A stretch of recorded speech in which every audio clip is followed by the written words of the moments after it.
ওই তুতবাড়ি ওই বাড়িরই লোক একজন, হুম। তার নাম হচ্ছে যে নরেন। সে করছে কি, নাড়ু তখন থাকতেন কালিকে বাড়ি, ভবসুন্দর বাড়ির বাড়িতে, বাংলাদেশের পশ্চিম পাশে এই বাড়িটা। চেনা আছে কি? আশ্চর্য, ভালো লাগলো। তো সেই বাড়িতে আসছে, আসার পরে উনি তো আসলে সর্বজ্ঞ, দেখতে পায় কি জন্য আসছে, কি বলবে কি করবে, সবই বোঝে, জানে, শোনে। তবে সবটা মানে প্রকাশ করেও না, আর যে না করলে নয় সেইটা করে। আসার সাথে বলছে যে গরিবেরই মানুষ আইসস কি জন্যে। তা কইছে যে আমাকে তো এরকম ধরছে, কারণ ওই যে মরা ফেলানোর লোক নাই, সবাই অসুস্থ, অসুখে সবাই পিঠে পিড়ে ফিরি হয়ে গেছে সব, ওরা সকলেই ইচ্ছা নাই। এখন আমাকে ওই ওষুধটা ভালো হবে কিছু একটু ব্যবস্থা দেওয়া যায়। শেষে বলছে যা, যা কিছু মাছ কিনে লইয়ে যাইস, আর রান্না করিয়ে রাখিস, আমি এরা যেটুকুই হোক আমি যাবো, যাই একটা ব্যবস্থা করে নিয়ে আসবো। এই কথা বলার পরে উনি আর কি কিছু ভাঙা হাটে মাছ কিনবে এই উদ্দেশ্যে যাইয়া কোনো ভালো মাছ পাই নাই, পাইছি মানে পচা মাছ। ওই পচা মাছ নিয়ে যখন বাড়ি দিয়ে রান্না করছে, রান্না করার পরে বেশ রাত হয়। আর ও তো একমাত্র সুস্থ মানুষ, আর রোগে সকলেই মানে শয্যাশায়ী, কাজে সকলে দেখাশোনায় ও মানে শরীরে ক্লান্ত অত্যন্ত, রাত্রি অধিক হয়ে যায় কিন্তু ঘুমে এখন টিকতে পারে না। আর এদিকে সে পাগলও যায় না, বলছে যে যাবো, এই রাত্রির ভিতরে যাবো। সেই সময় সে সময় ঘুম রীতিমতো ভাবে ঘুমিয়ে ধরছে, রাত্রি দুপুরের মতো। সেই সময় একটা কালো বিড়াল ঢুকছে। একে তো পচা মাছের রান্না করা, ওরা গ্রানটা খুব তীব্র হয়, তাই না? ওই পচা মাছের রান্না করা পচা মাছের গ্রানে ওই একটা কালো বিড়াল এসে ঢুকছে, ওইটা খাবে আর কি। আর এই যখন করছে খাবার, ওই সময় উনি দিছে একটা বাড়ি লাগাইয়ে বাড়িটা লাগে নাই, বিড়াল দৌড়িয়ে গেছে।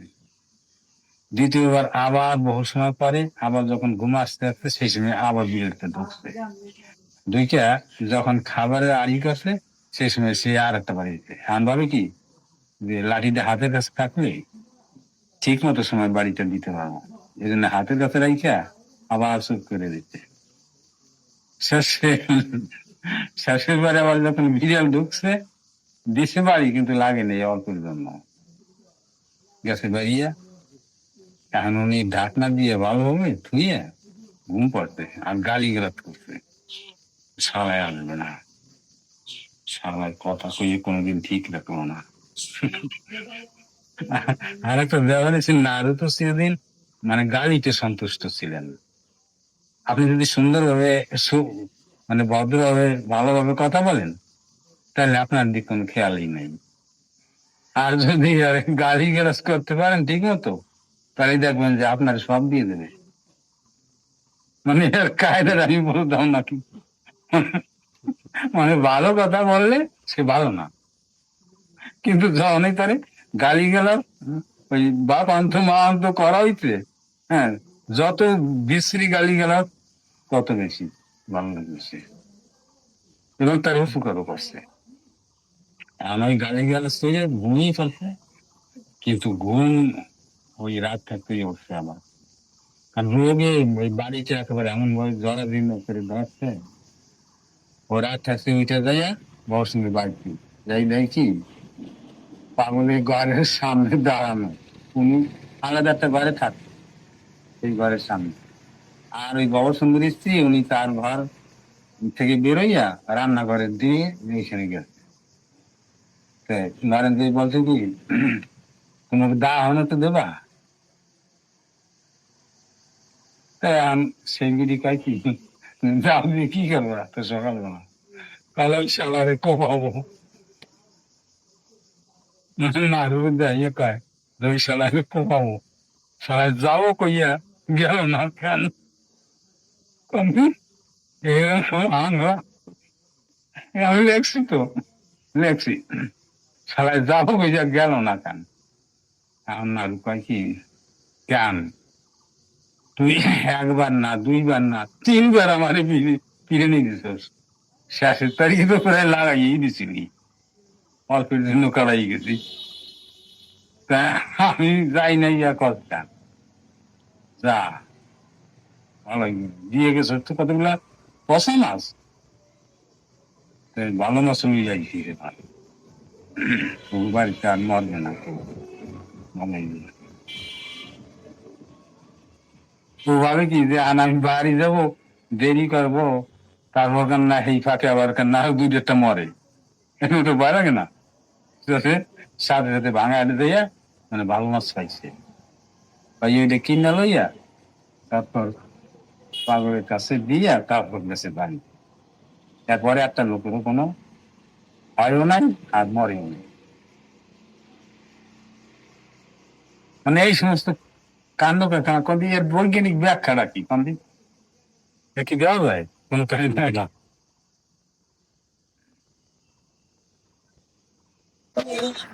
আমার ধান কাটার সময় দূরে থেকে প্রবাসী আসতো ধান কাট, প্রবাসী কিষান তাদের বলা হয়। এক বাড়িতে 18-20 জন লোক, তারা আর কি ধান কাটছে। ধান কাটার পরে ধান কাটা শুকায়, সেই সময় কিন্তু সবাই পিঠা খাওয়া যায় প্রবাসী। মেয়ে ছেলেরা পিঠা তৈরি করতেছে, পাগলের সামনে সকলে বসা। ওই 17-18 জন তো কিষানে, আর বাইরের লোক আছে অনেক, কারণ পাগল যেখানে বসতেছে লোকজনের জড়ো থাকে অনেক। একটা ডালাই করিয়া ডালা বাসে, সেইটার কি পিঠা নগদ নগদ বাজা পিঠা এই লইয়া একটা মহিলা এসে সামনে, পাগলের সামনে। মানে সবারই ইচ্ছা যে পাগল ধরিয়ে দেও, সবাই পাক, তাই না? এই লোক সবাই তো এই ভালোবাসা তারে দেয়। যখন এইভাবে সামনে রাখছে পিঠাটা, তখন এক কিষানের ঘাড়ের উপর ছিল একটা গামছা, বুঝছেন? সেই গামছাটা দিয়ে গামছাটা দিয়া কি করবা, তাহলে একটু কাম করতাম।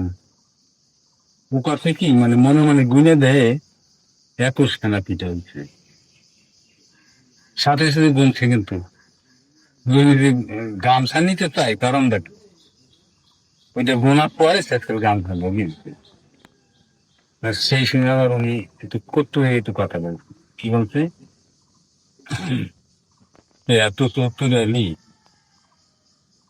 দেখি কি হয়। শেষে এই গামছা দিয়ে ঢাইকা আমি কাজে তোরা লাইন দিয়ে বসবি, তোরা যা যে কদিন আসছেন সব কদিন আরে আমি পিঠা দিয়ে দেবো, যাচ্ছে পিঠা, এতে সবার ঠিক মতন হয়ে যাবে। কিন্তু কি সেনেছে 18-20 জন, এর সাথে আরো লোক আছে, পিঠে হয়েছে 21 খান।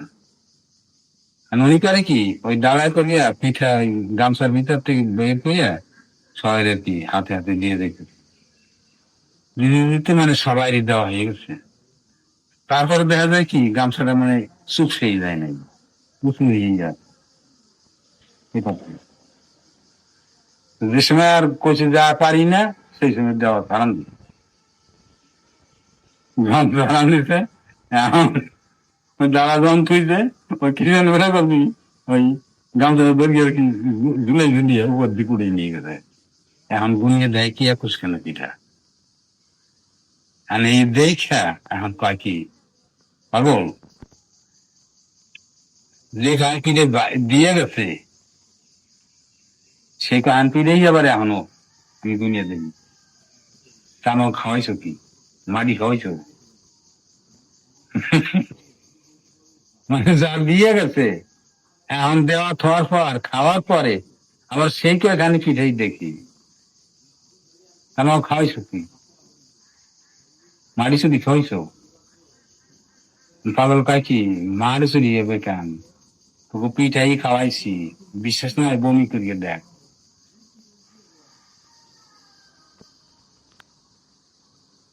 মানে কিভাবে সম্ভব, এটা বোঝার উপায় নাই। এগুলো যদি আমি নিজে না দেখতাম তাহলে না, মানে একজন শিক্ষিত বৈজ্ঞানিক ভাবাপন্ন লোক, তার সাথে এ নিয়ে কথা কিভাবে হবে?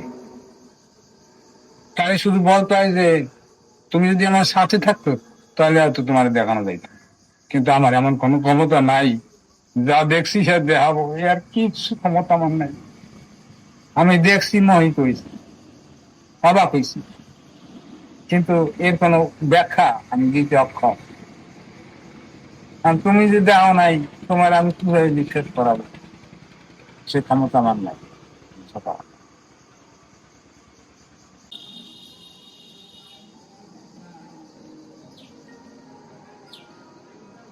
আমি যদি তা জানতাম তাহলে তো আমি তারই একজন হইতাম, তা তো বলছি, কিন্তু সেটা কি আমি পাচ্ছি?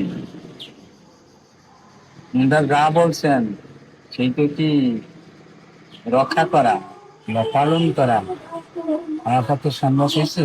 হয় না। হইলে তো আমি ওই ক্ষমতায় ক্ষমতাবান হইতাম। এবং সত্য ভাষণ, মুখে কখনো মিথ্যে কথা বলা যাবে না। তখন এমন ফোর্স হয় এই মুখে, যা বলবি মানে তাই সঠিক হয়ে যায়। অবাক ব্যাপার, মানুষের মুখের এই ক্ষমতা। এই যে আমরা যে কথাগুলো বলছি এটাকে বলা হয় বাক ব্রহ্ম। এর ভিতরে ক্ষমতা আছে, শক্তি আছে। যদি সেই শক্তি কেউ অর্জন করে, অর্জন করার প্রথম পথ হচ্ছে সত্য ভাষণ, সত্য কথা বলা। কোন অবস্থাতেই মিথ্যে বলা যাবে না। আমরা তো আমাদের দোষগুলি আপনার গোপনেই রাখার চেষ্টা করি, অপরের কাছে কখনো বলি না। তাহলে কি আমি সত্য ভাষী হইতে পারি? পারি না। কথাই সেটা। আর এই পাগল, তার কাছে যখন শুনছি, মানে তিনি তো, তার মা তো বাল্য বিধবা ছিলেন, অর্থাৎ ওনার প্রথম সন্তান যে উনি হওয়ার পরে তার তো পুরো মাত্রায় যৌবন ছিল তার মা থাকা অবস্থাতেও। সেই মা তো অবশ্যই মানে বিপদভূমি হয়েছে। আর সেই কথা সবিস্তারে আমার কাছে বলছে, সবার কাছে বলছে যে আমার মা ছিল ইয়ে। আমার তখন কান্না আসতো যে ওরে বাবা, কি মানুষ, মানুষটা কি মানুষ। আচ্ছা, আমার এই যে পরের কাহিনী তো বহুই আছে, নিজস্ব কাহিনী শুনে আমার তো শরীরে কেবল যৌবন আছে। সেই সময় কথা, এক ফাল্গুন মাসের রাত্রিতে জ্যোৎস্না ছিল, পাগলের কাছে আমি শুইছি। উনি ছিলেন উপরে, আমি ছিলাম নিচে। খাটে শোয়া, দক্ষিণ দিকে মাথা দেওয়া, আর মাথার উপরে একটা হারিকেন ঝুলানো। হারিকেনের তলদেশে তো অন্ধকার থাকে, ওনার মাথাটা অন্ধকারে আর পা দুখানা আলোতে। আমি শোয়া তার নিচে সাইডে বসা অবস্থায়। উনি ঘুম ভেঙে গেছে রাত্রি দুপুরের পরপরই। যখন ঘুম ভেঙে গেছে মানে জ্যোৎস্না আলোকিত রজনী, আমার খুব আনন্দ হচ্ছে, খুব ভালো লাগতেছে। হঠাৎ ওনার পায়ের দিকে আমার চোখ গেছে। পা দেখে না যে খুব সুন্দর বা খুব পরিষ্কৃত ছিলেন তা না, বরং তিনি ছিলেন মানে পিশাচ স্বভাবের লোক। ভালো স্নান না, ভালো দাঁত মাজা না, ভালো সেব না, ভালো পরিষ্কার পরিচ্ছন্ন না, এই ধরনের লোক তিনি। অথচ তার পায়ের দিকে সেদিন চাওয়ার সাথে সাথে আমার কি এক ভাব জাগলো, দেখবি এরকম সুন্দর পাওয়ার দুনিয়ায় কোথাও দেখিনি। বহু মানুষের পা তো দেখি, কিন্তু এইরকম পা আমি দেখিনি। দেখা মাত্র মানে আমার প্রাণ একবার বইলে গেছে। আর ভাবলাম কি যে এ কার করবে, আর তার বাপ দেখছি এতটা পরে, এত পথ অতিক্রম করার পরে আজকে ক্ষমতার এত উচ্চ শিখরে সমাজ নিচ্ছে। নিশ্চয়ই তার মা বাবা খুব পুণ্যবান ছিল। এই কথাগুলি গেলে বারে বারে মনে পড়তেছে, এবং সেই সময় আমি ভাবলাম কি যে আমিও তো এখন এই যৌবনের পা দিয়েছি এখন, আর অল্প দিন পরেই হয়তো বিবাহ করার ইচ্ছে হবে। তারপর বিবাহ করব, আমার স্ত্রীর সাথে মেলামেশা হবে, অনেক কিছু হবে। কিন্তু এই ধরনের একটা সন্তান পাওয়া যায় এমন কোনো উপায় কি আছে? এর বাবা, এর মাটা, যাই থাক, কিন্তু তাদের গর্ভে এই মানুষটা যে আসলো, নিশ্চয়ই তারা ভাগ্যবান, নিঃসন্দেহে। এই ভাবনা ভাবতে হয়েও তুলেছেন, আমার চোখ দিয়ে দুই চোখ জল পড়ে গেছে, জল পড়ে গেছে। তারপর ভালো আনন্দে আনন্দে রাত্রি প্রভাত হলো। পূর্ব দিকে মানে সূর্য ওঠে নাই, সূর্য ওঠার আগে ফর্সা হয়ে যায়, লাল আভা হয় পূর্ব দিকে। সেই সময় উনি আমার ডাক দিয়ে পাই কি, আমার কত বেড়া, এবার আমার একটা বিড়ি ধরাই দেয়। আমি তো বিড়ি তখন খাই, আর সেই আমলে কিন্তু বিড়ি ছিল না, প্রায় ছিল সিগারেট একদম। কারণ ওই ভারতের থেকে স্বাভাবিকতা যখন বন্ধ হয়ে গেল, পাকিস্তান আমল, তারপর এই দেশে প্রথম কাগজ দিয়ে বিড়ি তৈরির একটা প্রচলন হয়েছিল। তারপর কাগজ দিয়ে আর ওই সিগারেট এই সবসময় বানানো যেগুলো এগুলোই খাওয়াইতো এই দেশে, বিড়ি ছিল না সে সময়। আমি একটা সিগারেট ধরাই দিছি, ধরাইয়া দিল পর মানে উনি না ধরাই দিলে কিন্তু খাইতেন না। প্রতিবারে যতবারই আমি দিছি ততবারই এবার ফেরত দিত। খাইয়া আমি দেখছি যে খালাই দেওয়ার মতো হয়েছে, তারপরও এটা টান দিয়ে না, এইভাবে কি বারে বারে ফেরত দিত। যেভাবেই হোক আমি ওনার এই দেশি বিড়িটা ধরাইয়া খাইছি, খাওয়ার পর ফেরত দিছে, আমি ফেলে দিছি। তারও কিছু সময় পর উঠছে, ওটার পরে পূর্ব দিকে যখন আমরা বেরোইছি, পূর্ব দিকে দাঁড়াইয়া আমি ওনার সাইডে দাঁড়ানো, এখন সূর্যটা উঠতেছে, হম উঠতেছে। সেই সময় আমাদের ফিরিয়ে কয় কি, ওরা আমার মার সাথে তোর একটু করতে ইচ্ছা করে, মানে খাজবান ওরা কইছে বলছে যে আমার মার সাথে তোর একটু এই করতে ইচ্ছা করে না। দেখলাম কি, মানে আমি জায়গায় টই টই টুমুর হয়ে গেছি আমি শোনার সাথে সাথে হয়েছি। কিন্তু তারপরে এই খাবার পাই কি, সাধু মানুষের ঘরে কি সাধু মানুষ পায়?